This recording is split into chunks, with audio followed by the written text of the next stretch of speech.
Did you ever want to make a cool cut into a piece of wood that looked like this? It takes dado blades, and I'm going to show you how to install them on your saw right now.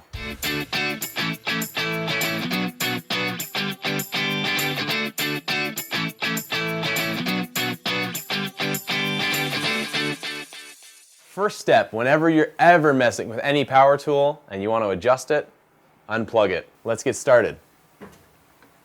Remove your saw guard. Remove your throat plate.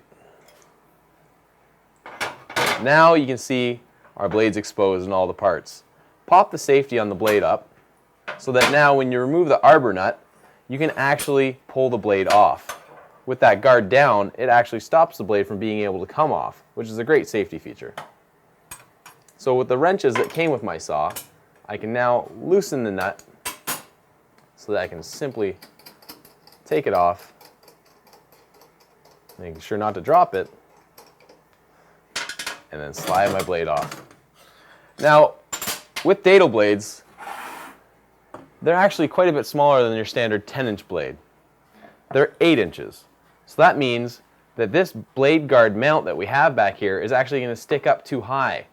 So we actually have to remove that too. So using an Allen wrench, I'm going to remove these 2 screws that are holding it in place, so that all I have to do now is install my dado blades. There is a trick with dado blades.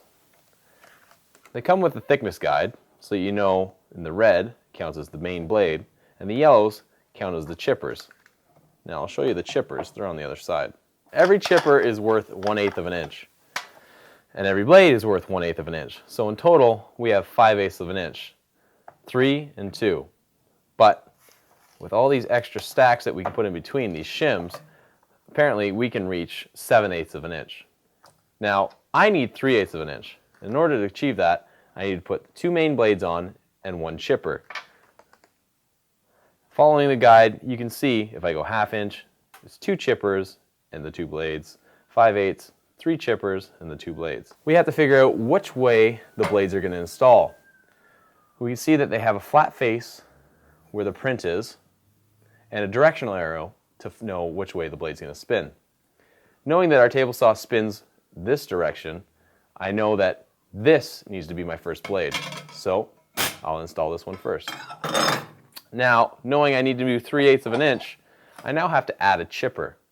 Now, putting that chipper blade in, we can simply align it so to make sure that the teeth are offset between the teeth of the blade. This way, I make sure that I don't have any damage or any chance that these two will hit each other and cause any damage to my material or myself. Now, simply push the last blade in and offset it so that, again, the teeth are not touching. Next step, install the washer and, of course, the nut.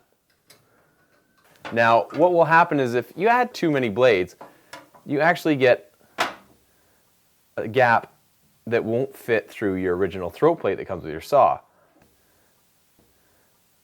That's when a dado blade throat plate comes into hand so that you can actually go up to that 7/8 of an inch or 3/4. Other options are out there too where you can make your own or buy a 0 clearance plate that actually works for every thickness of blade that you use. But for now, you can see that my existing throat plate will fit perfectly over this 3/8 of an inch cap. So now I simply wind my blades down to the depth that I require, and that's all there is to it. So now with your dado blades installed, now you can make those perfect channel cuts into any material that you're hoping to cut. And you don't have to do multiple passes on your router anymore because you have a nice set of dado blades installed on your table saw. Well, I hope you enjoyed the video. Thanks for watching. Be sure to like and subscribe to my channel and leave a comment below. I'd love to hear what you have to say.